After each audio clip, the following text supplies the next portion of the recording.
بعض چیزیں ایسی ہیں ہمارے ہاں غلط فہمی کے طور پر لوگوں میں رائج ہیں، وہ دو چیزیں میں آپ کے سامنے عرض کرتا ہوں۔ نمبر ایک، اللہ تبارک و تعالیٰ جل وعلا جہت سے، مکان سے، مکانیات سے، جسم سے، جسمانیات سے پاک ہے۔ واہ سبحان اللہ۔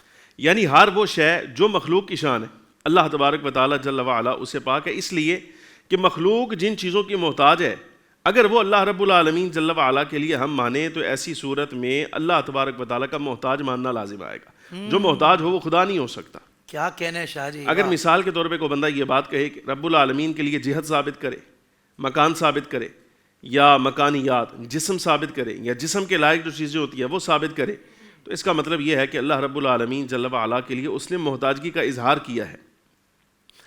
اب اس پر سوال ہے، قرآن عزیز میں وجہن کا لفظ اللہ تبارک و تعالیٰ کی طرف منسوب ہے، یدن کا لفظ جو ہے وہ منسوب ہے، ساق کا لفظ آیا ہے، پنڈلی جس کو کہا جاتا ہے۔ تو ایسی صورت میں متقدمین متاخرین علماء کرام کا مذہب یہ ہے کہ یہ وہ الفاظ جو جسم جسمانیات پر دلالت کرتے ہیں ان کی تعویل کی جائے۔ یا تو ہم اس کے بارے میں کہیں کہ اللہ تبارک و تعالیٰ کی جیسے شیان شان ہے ویسے وجہن ہے، ویسے ید ہے، یعنی دست مبارک بے کیف، ہم اس کے ساتھ تعویل ساتھ لگا دیتے ہیں، دست بے کیف۔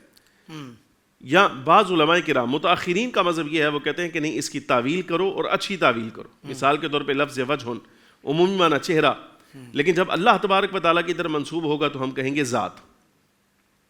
تو اس طرح ہم اس کی تعویل کریں گے، نمبر ایک۔ نمبر دو، دوسری گزارش یہ کروں، ہمارے ہاں لوگوں میں بعض لوگوں نے یہ مشہور کر دیا کہ اللہ تبارک و تعالیٰ جل وعلا عرش پر بیٹھا ہوا ہے، عرش پر بیٹھا ہے۔ ہمارے ائمہ کرام بزرگان دین نے اس کو ممنوع لکھا۔ آیہ مبارکہ ان ربکم اللہ الذی خلق السماوات والارض فی ستۃ ایام ثم استوى علی العرش، یہ استواء علی العرش جو ہے، ہمارے بزرگ فرماتے ہیں، علماء فرماتے ہیں، اس کا وہ معنی نہیں جو آپ سمجھ رہے ہیں۔ استواء علی العرش کا مطلب یہ نہیں کہ اللہ عرش پر بیٹھا ہے معاذ اللہ، اس لیے کہ رب العالمین جل وعلا بیٹھنے سے پاک ہے۔ اس کی سادہ اور عمومی دلیل یہ ہے کہ عرش مخلوق ہے، اس کے بارے میں کسی کا اختلاف نہیں۔ تو مخلوق، جب عرش مخلوق ہے تو اس کے مخلوق ہونے کا تقاضا ہے کہ پہلے نہ ہو، بعد میں اللہ کے تخلیق کرنے سے پیدا ہو۔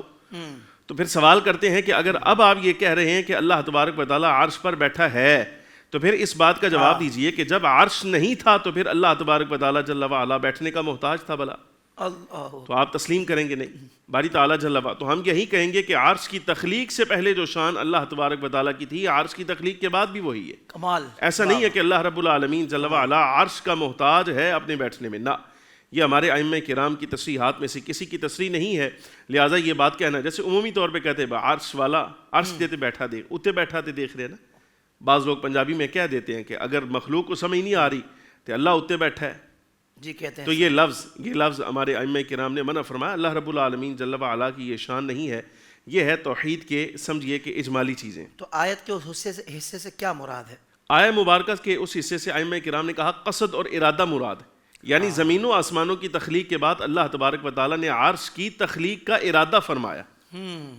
ثم استوى علی العرش، یعنی عرش کی تخلیق کا ارادہ فرمایا۔ اب ارادہ مراد ہے، نہ یہ کہ اللہ تبارک و تعالیٰ جل وعلا ان کی تخلیق کے بعد عرش پر بیٹھ گیا۔